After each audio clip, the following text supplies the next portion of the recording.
Shalom, salam damai sejahtera bagi kita semuanya. Antusiasme. Kata antusiasme berasal dari kata Yunani entheos. En adalah kata Yunani, dan untuk bahasa Inggris in. Theos adalah kata Yunani untuk Tuhan. Jadi entheos artinya berada di dalam Tuhan, tinggal di dalam Tuhan. Ketika kita berada di dalam Tuhan, ketika kita tinggal di dalam Tuhan, kita akan menjadi antusiasme, kita akan menjadi semangat, kita akan menjadi bergairah. Ini adalah jenis antusiasme yang tidak terpengaruh oleh apapun, baik keadaan ekonomi, keadaan cuaca, atau keadaan yang lain. Itu tidak akan mempengaruhi. Ini adalah hal yang bersifat kekal. Kenapa? Karena kita terikat kepada satu pribadi yang kekal, yaitu Yesus Kristus. Kita tinggal di dalam satu pribadi, yaitu Yesus Kristus.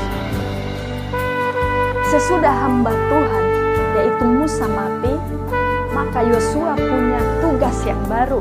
Yosua punya pekerjaan yang baru, yaitu untuk memimpin lebih dari 2 juta orang Israel yang akan dipimpin untuk memasuki tanah perjanjian yang telah dijanjikan Tuhan kepada orang Israel.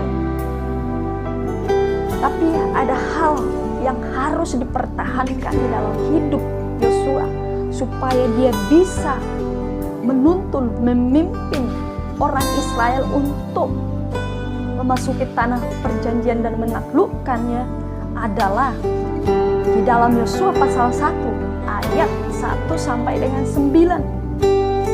Yang pertama yang harus digunakan atau yang harus dipertahankan Yosua adalah 1. Yosua harus bisa menguasai hatinya, bisa menjaga hatinya. Tuhan menyampaikan sampai 3 kali kepada Yosua, kuatkan dan teguhkanlah hatimu, janganlah kecut dan tawar hati, sebab Tuhan Allahmu menyertai engkau kemanapun engkau pergi. Dan ini pun berlaku bagi kita semua sampai hari ini. Untuk kita tetap bisa menguasai hati, menjaga hati kita, supaya kita tetap antusiasme dalam hidup ini. Kita harus menguatkan, meneguhkan hati kita, jangan sampai kita kecut dan tawar hati dalam hidup ini untuk menjalani kehidupan kita. Yaitu ada di dalam Yosua pasal 1 ayat 6 sampai 9. Yang kedua yang harus kita pertahankan untuk kita tetap memiliki antusiasme dalam hidup ini adalah menguasai pikiran kita. Ayat yang ke-8. Janganlah engkau lupa memperkatakan kitab Taurat ini, tetapi renungkan itu siang dan malam. Itu kita harus bisa menguasai pikiran kita. Bagaimana caranya? Yaitu kita harus memperkatakan dan merenungkan firman Tuhan Taurat itu siang dan malam. Arti dari merenungkan firman Tuhan yaitu membaca firman Tuhan, dan kita terus mengingat-ingat firman Tuhan itu. Ayat-ayat yang kita baca, kita pikirkan, kita renungkan terus berulang. Dan itu firman yang kita terus renungkan berulang terus menerus, dan itu yang akan menguasai pikiran kita, dan itu yang akan mengubahkan pikiran kita, dan kita bisa memahami cara pikir Tuhan, cara pandang Tuhan dalam hidup ini. Yaitu di dalam Roma 12 ayat 2 juga, ya, bahwa kita akan dibaharui pikiran kita, akal budi kita.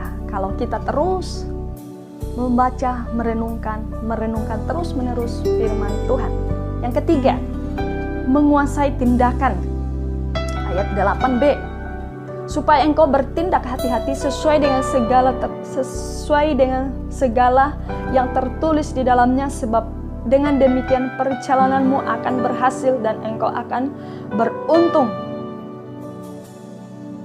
Kita harus menerapkan firman Tuhan.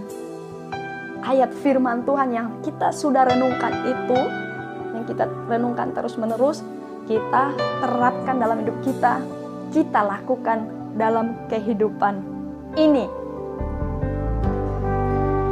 Jadi mari kita terus belajar menguasai hati kita, menguasai pikiran kita, menguasai tindakan kita, supaya kita tetap antusiasme, semangat, bergairah dalam Tuhan ini. Tuhan Yesus memberkati.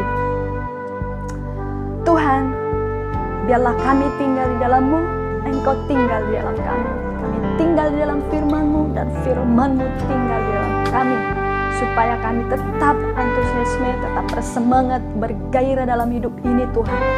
Terima kasih, kami bersyukur kepadamu, sebab Engkau adalah Allah yang kekal, pribadi yang kekal, yang tidak terpengaruh dengan apapun. Dalam hidup kami, hati kami juga tetap tidak terpengaruh dengan apapun. Di dalam nama Yesus kami mengucap syukur. Haleluya. Amin.